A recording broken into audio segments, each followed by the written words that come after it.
What's up guys, this is ScherBR, welcome back to my channel. In today's video, let's talk about today's update. 5 of October was a surprise. We got double banners that are different on global than JP.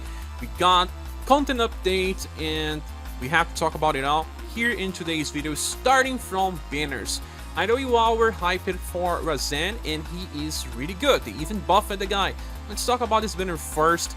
If you want to pull here, if you are a newcomer, it's very nice to have Razan because he covers many different roles, although not all of them on perfect best scenarios, but he does work in many different squads by just adding more utility. All of his buffs stacks with other characters, so that's why he's so good. Well, he is a character with average values for STR, intelligence, and agility. Nothing really extraordinary, but good enough. This guy here has heat up that increases damage by 20%, 5 times for 100% just from the first passive. He's a 5p per turn character. When he uses his skills, he buffs STR, dexterity, agility, and intelligence by 15%. When he uses spells, he buffs endurance and will by 15%. So you see that he buffs 4 status with skills and 2 status with spells, but sometimes you may just need defensive status, so this is still viable. And in the end of every 5 turns, he can cast one of his AoE heal spells once more. Then he has 30% damage increase, reduces damage taken by 30. He also grants all surviving allies blind devotion, that when they attack, they will debuff endurance and will of enemies by 5%. It's not a chance, it's a guarantee. But they will just self-debuff themselves, love and charisma by 5% as well. But that's not a problem because he has a 50% chance to chase when he's attacking with either skills or spells with Relief Zone. That is a single target attack that will remove all debuffs applied to your party, even those that came from Blind Devotion, and he will also buff all surviving allies will. In this case, as a chase, he will just buff by 15% though. Then he is a character with access to defense boost and attack boost with his skill number 3, Resonant Radiant Blade. This costs 9 VP and he will give an attack boost of a large effect for 2 turns. If this is just like JP, it will increase the damage of the party by 20%. This is not a fast attack, so he needs to go first to help everyone. And then he will also apply defense boost medium. In this case, it decreases damage taken by 25%. Both effects last for 2 turns, but he has a perfect cycle since he's gonna use White Wolf Strike, a 1 VP skill in between. And this one self-heals and gives him guard up so that he becomes good defensively. So this is his main gameplay, to cycle these 2 skills and also use the heal spell that he has access to that applies a regen for 2 turns, recovering HP by the end of turn by around 220. This is the skill that he can actually use again every 5 turns, so you can use it 2 times per battle, and then on turn 5 you can use at least once again, then on turn 10 once more, and so beyond. This character also has an inheritance spell that is 7 VP that buffs will by 25%. And when he uses spells, he will also buff again will by 15%, and he has an extra chance to chase to buff that again by another 15%, reaching as much as 55% will buff if you choose to use him for that defensive strategy. Okay, so he can help defensively, offensively, heal the party, buff the party, grants attack boost, defense boost. He is a complete kit, and sadly he kind of clashes a little with Witch Daughter. Most people will have to use one main buffer together with Razan. It may just work to use 3 buffers, but it's sometimes just overkill. You may just want to use other character for something else, like PP generation. But Razan is very good and a character that will be classified as OP in our tier list. The next character is Hardy, and he's very crazy. He starts the fight with 20 VP and grants all surviving allies and enemies fair and square. This increases direct attacks damage by 75%, and when attacked by indirect attacks, damage taken will be reduced by 25%. So this is both ways for you and your enemy. So how does that work? You will be using direct attacks versus enemy that uses indirect attacks. Because they are using direct attacks, they will not get that increase of their direct attacks. and you reduce damage taken from their indirect attacks. So you need to choose your opponent well in order for this to work. It's crazy. There's a formation that also works super well with Hardy, and I'll talk about that in the full review. He also self-buffs for STR, Endurance, Agility, and Will every turn. That's why he can also work for boss fights. Besides that crazy passive, damage increases by 30%, then another 20 for a total of 50%. Then he will reduce damage taken at all times by 30, and then if you cause resist, it will be reduced by another 40%. He's very defensive and even has some good damage. Look on his skill number 3, Mighty Martial Strike. This is a 15 BP attack that he can use on turn 1 because he starts with 20. That has 4S power. Before he attacks, he will remove all buffs that an enemy may have. So if they were buffing their Endurance and Will, it will be removed so that you can take full advantage of your attack boost that increases damage by 50%, and then he unleashes this 4S attack. That's right, insane amounts of damage. And on turn 2 he can even use this Punching My Way skill that is triple S, that also removes all buffs from the enemy and attacks. Sadly, he only gets 3 BP per turn, so he starts super well, and then he would need help with BP generation, or else it's gonna be hard for Hardy to keep doing damage. But at least his 2 BP attack has B power and self buff, so he can actually just keep using this to eventually use a strong attack later, but much later. But Hardy works for farming as well, has inheritance for his cycle of AoE damage, but you need to get his welfare style from the event. Hardy will receive a triple S grade. He's very strong, but not the same type of utility as our OP grade in the tier list. Then we have UniverSe that I will not talk too much because this guy here has a counter strategy where we already have 2 other competitors, Galahad and Bertrand. As you can see, he has damage block, he casts defense up that decreases damage taken by 15%. He also has heat up every time that he uses overdrive attack, and he charges 25 points of overdrive every turn, so he can actually get into overdrive sometimes every 2 or 3 turns. When he's directly attacking, he has a 50% chance to counter with Ice Flower Dance. That's an attack with 3 to 5 hits that can do very good damage, and it will be activated on rank 1. On start of a turn, he will cleanse from all ailments and recovers 2 BP. When attacked, damage will be reduced by 30% at all times, and he recovers by the end of a turn. But as you can see, he does not scale so well like Bertrand and like Galahad. That's why he is hard by using the same elements that they use. But he also has this other attack called CF. He also has a skill called Flying Aqua Blade. That is actually just a cheap way to not use a normal attack. Hits 1 or 2 times. And the skill number 3 could be used in some situations. This gives defense up, decreasing damage taken by 15% for the whole fight, and applies heat down on the enemy. That will decrease their damage potential by 5%. So this is very similar to adding a Screw Guard in a fight, but he himself is just a counter specialist without much damage potential. UniverSe will receive an SS Plus grade, much like the latest Syrah. It just works, but it's not something that you should be aiming for. Then the last one is SaGa. She is a damage dealer for farming with access to BP every turn. Then she also casts Heat Up, has good damage potential, and attack boost to herself.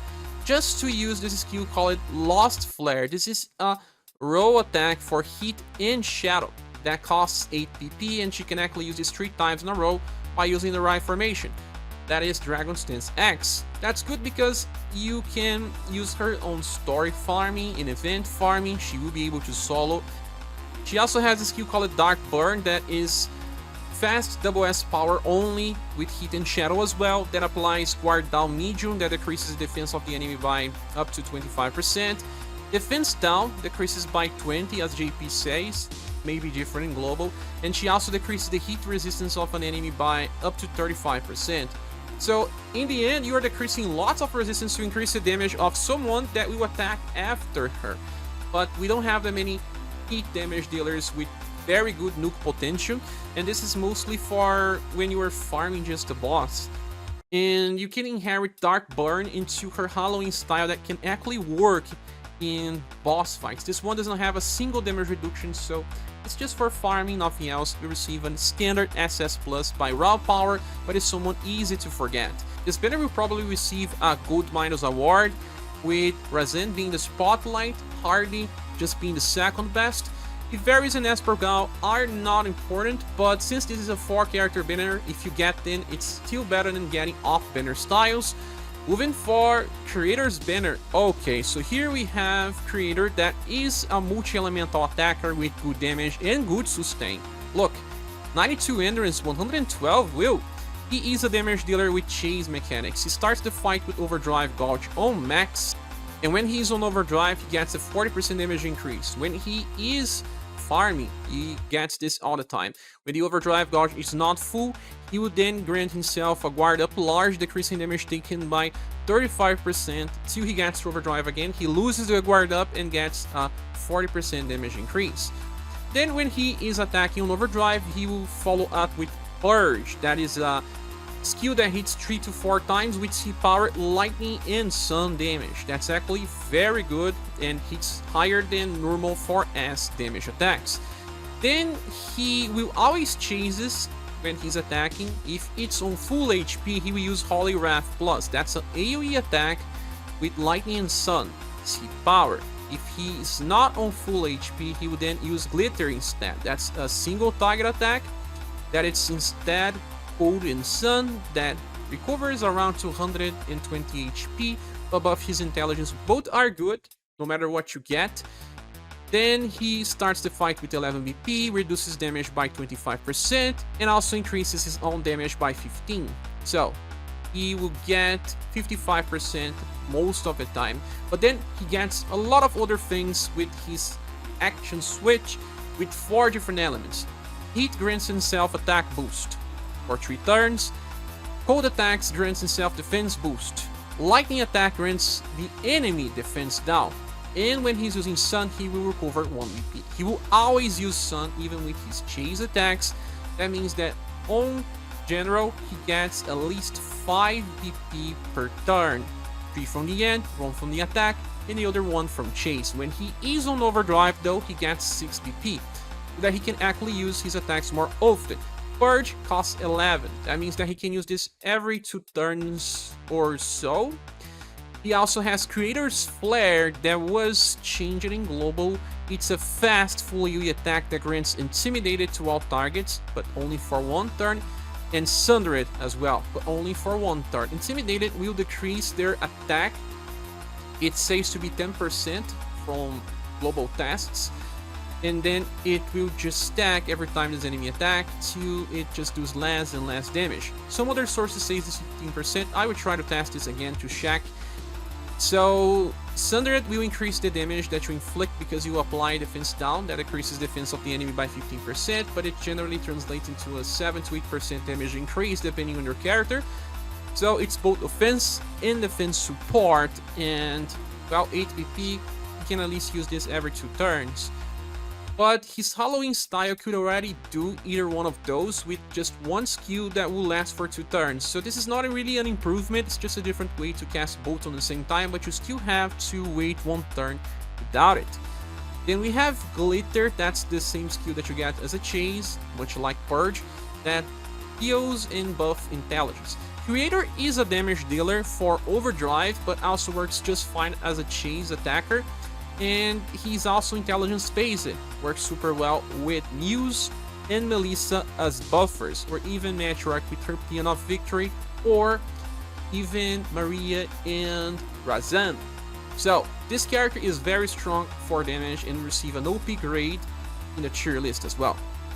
Now the next one is Orlet, and she is a multi-purpose character that kind of focuses on intelligence, but has okay agility, dexterity, endurance, and charisma because she is a bow user. That's right, with fire elements. But looking on her skills, we have Heart of the Might that starts the fight with 12 BP, and when she attacks a weak target, she recovers 2 BP. She is a very good character for Remembrance, so there she will always get 5 BP every turn. Then there's Curtain Call. On the start of a turn, when Overdrive is full, she grants herself Morale Up very large. That increases damage by 40%. And when Overdrive's not full, she grants herself Guard Up large, decreasing damage taken by 35%. But unlike Creator, she does not start with her OD Gauge fully charged. Instead, she gets 50 points by the end of a turn. That's right, so in 2 turns, she fully charges this no matter what. And then on turn 3, she will use her Overdrive. And then on turn 5, 7, 9, and so beyond. So 1 turn, she will have one Orlet up, the other Guard Up. So when she's not with Guard Up, she takes more damage. That's a little bit of a problem, but she already has damage reduction, as you can see here, reducing by 25%. Also, attack increases by 30 at all times, and another 30 when HP is not full. And won't be full at all times because she does not have self-healing. Then she also has an OD attack. When she attacks on Overdrive, she uses Corvidae. That is an attack that applies defense down medium. This defense down will only decrease defense by 15% because it will be on rank 1. That should translate into 7 to 8% increase in damage for most damage dealers. Tries to apply stun, but this is not important anyway. And when she's attacking, all the time she will chase with fire arrows, but that's a very weak attack, the power only, much like one bullet from Leon. But it does cover both pierce and heat. And from her skills we have Flame Wings, that is a full AoE attack with 12 BP cost. She can use this on turn 1. This can be used for farming, but it's just damage and chance to petrify. Then we have Corvidae. She can actually use this 2 times in a row if you want. And you have to land a weak attack. It applies defense down, much like the Overdrive version. This time Corvidae will have 20% defense down.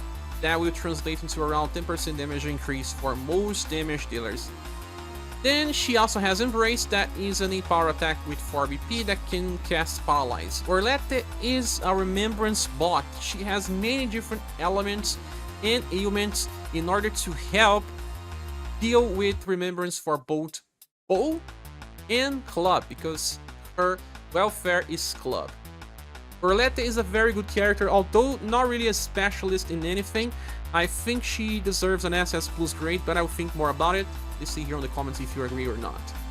Then the next character is Merlot-Syrah, and it's a very strong farmer. The only type of farmer that I recommend, because it's much like Galahad. We have here 120 STR, 115% agility, that's very good levels, you should just ignore everything else. And we have Orlet up and Guard Up on the start of a turn.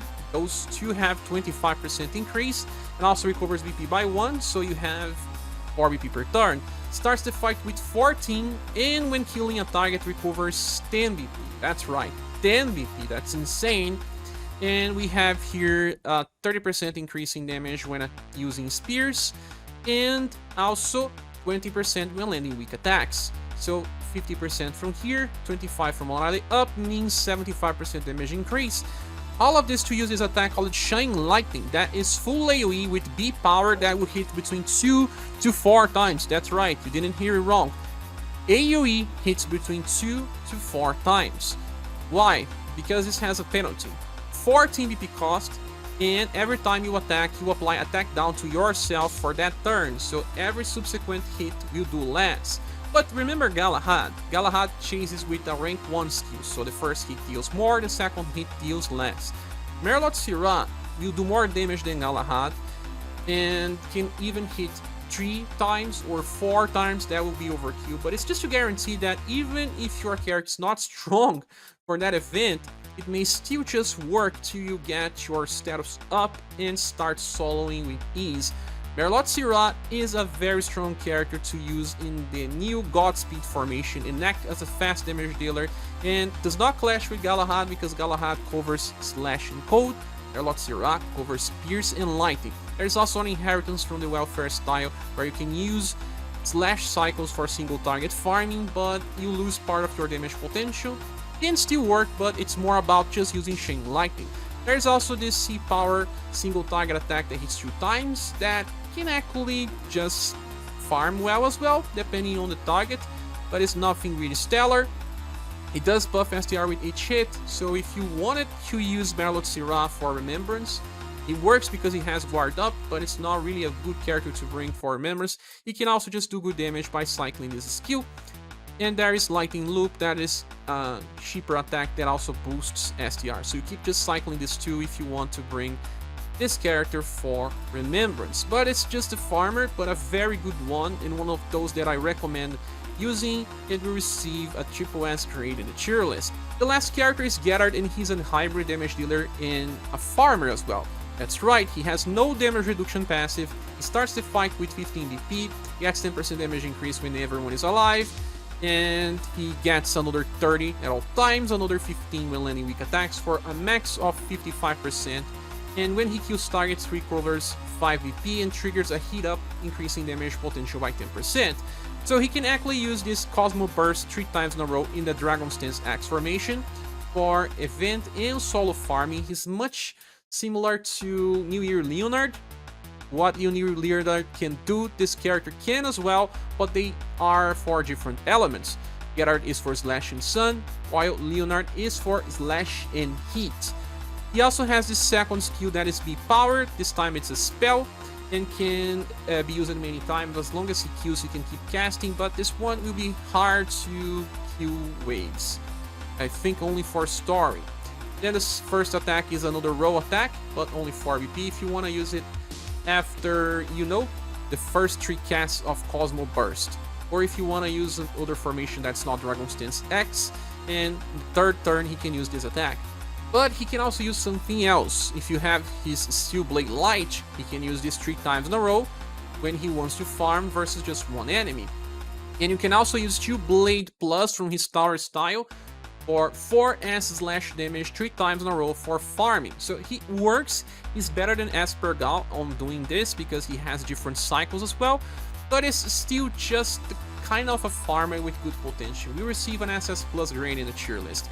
This banner will also receive a Gold Minus award, but I do believe that this banner can actually offer you 4 styles that will be used in any case scenario. Like, although Razan stays in the meta for even longer than Creator, and Hardy is both a farmer and a boss specialist, Orlet could be very useful for some content. And even though people may say that you should not focus on farmers, Merlot-Syrah is a type of farmer that stays relevant for quite some time. I believe that overall, summoning here will grant you something that you use, while if you get both ScherBR or UniverSe in Razan banner, you may not even use them as much. So, a little better value, but people may still prefer to go after Razan and Hardy since they are boss specialists, and we only have one real boss specialist with Creator. Orlet is not really designed for normal hard challenges. Well, this is my opinion on these banners. And just one last thing, in these banners we are having a discount for paid pulls. You will not get off banners, so 1.25 chance of getting each one of these styles. That actually translates into having better luck overall. And now that we discussed the banners, let's go to the special shop. Here we have a special ticket, that's right, call it Promotion Certificate Pack offer. 1, you can purchase this 5 times. I can show you the price. The first one is free, and then it will cost 1,000 and 2,000 and 3,000. This will grant you lots of different rewards, like 600 gold pieces, lots of Testament of Might, and this new promotion certificate that you need to use in order to promote your character from promotion rank 10 to 20. That's right. Let's just go here to check this out. Just by clicking on Promotion XM, it will ask you to use one of the certificates, and then you have to spend 600 promotion scrolls. That will increase the status of your character by another 5%, so you have up to 10% extra status just by using promotion 2 times. So let's just purchase this first pack because it will give us a ticket to summon on a special banner, and it guarantees at least one SS style, but there is a chance to get some others that will be from launch up to 20th of May. That's right, there is even Summer Bunny here. You can click on Summon Details to check the rates, and they are 5%, so distributed along many different styles. So if you feel like you're missing out too many styles, you can purchase more of these packs. You can get up to 5 in total, 1 is free, and try your luck. So I'll be pulling here. Let's check what I'll be getting. A version of list that I already have. Actually, no, I don't have this list. And this is good for training both agility and will. So, okay, Liz is one of my main characters, so you could get worse, just duplicates. I hope you get a better luck than me, getting someone that is more recent.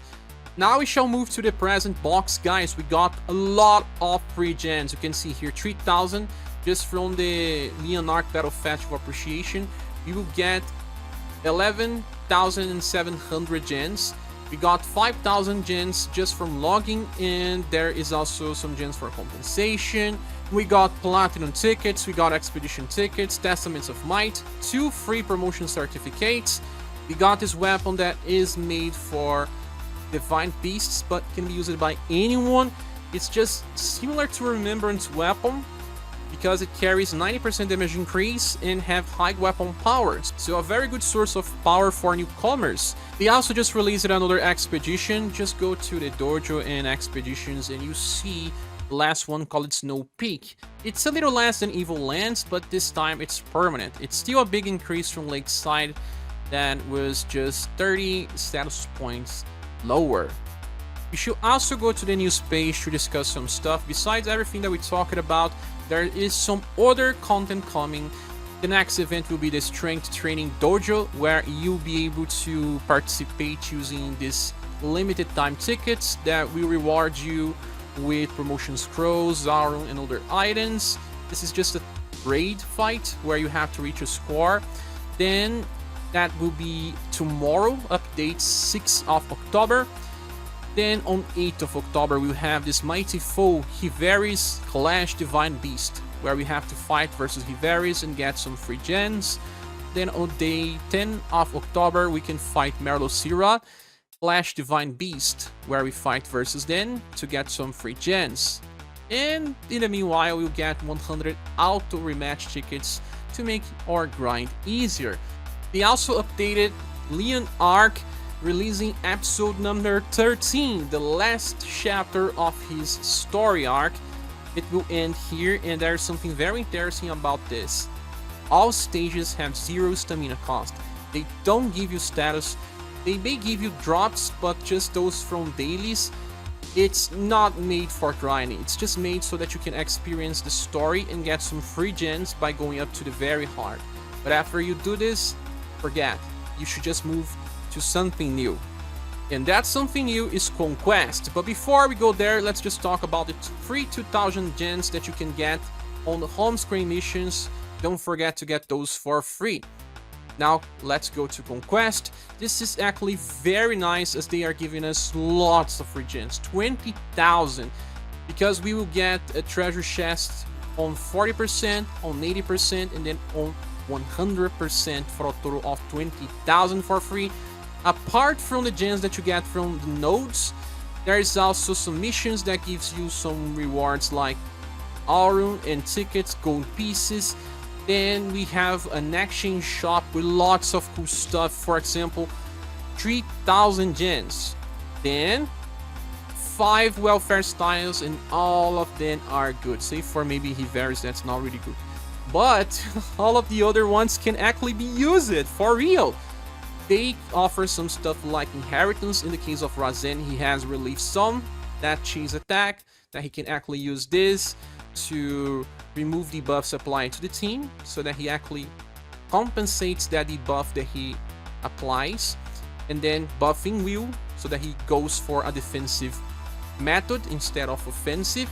There is also this attack that can use it on turn 2 for very big damage, either with the welfare style or the premium style, and an attack that can debuff will, but you don't need to use this. Hardy has this attack's Power Blade that will help him do AoE cycles.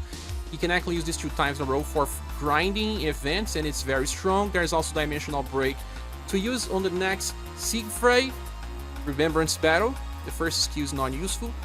Then we have Orlet. Like I said, she's a club user, and she has Poison and instant Q for Carmine, Remembrance, instant Q for Siegfried, Remembrance, and Confusion for Wuhan, Remembrance. That's right, she was made so that she can inherit and pass on skills for different weapons, club and bows. So very useful. Then we have Hiveris, like I said, not really good. He does have this skill called Ice Pillars that gives him a defense boost and guard up, so he takes even less damage, but he's a counter attacker with 50% chance. And the other two attacks are just not really important. One that has a 10 BP cost for big damage, but buffs will. Then there's Merlot-Syrah, a style that carries two different inheritance options for the premium one. Play gives attack and defense boost and an evasion stance. This is actually very good if you want to try and use Merlot-Syrah for Remembrance. Phantom's Word is a cheaper attack that can self-buff STR and Agility if you want as well. And Boom is an attack that can be used for single target farming 3 times in a row with a premium style. This style, if you want to use as it is hard too, because it does have a chance to buff Endurance and Will, but there's no damage reduction, just a chance to evade alongside some damage passives. I believe that you will only be using this for Inheritance, but the options are good. There's also Promotion Certificate, Promotion Scrolls, Prismatic items for craft, and that's about it. The Conquest has many different roads, and now you can see the weakness in common of the enemies. In this case here, it's weak to Slash. Enter the fight, see the enemy formation. Sometimes they will be spread it out, so use AoE. Sometimes they will be on a column, so you can actually choose characters with column attacks. Sometimes they will be on a row, and then you can just bring characters with row damage. I will not be using any squad here. I may make a video later, but it's just simple. Bring your best attackers, clear the nodes, advance further. Let's not stop in just one node. Let's help each other to get all these delicious gens so that we can PD the characters that we want, if we need to. But I wish you good luck. But thank you so much for watching this video. Please subscribe if you haven't. If you want to support the channel, there are links in the description. And I hope to see you soon in the next video or live stream. Bye.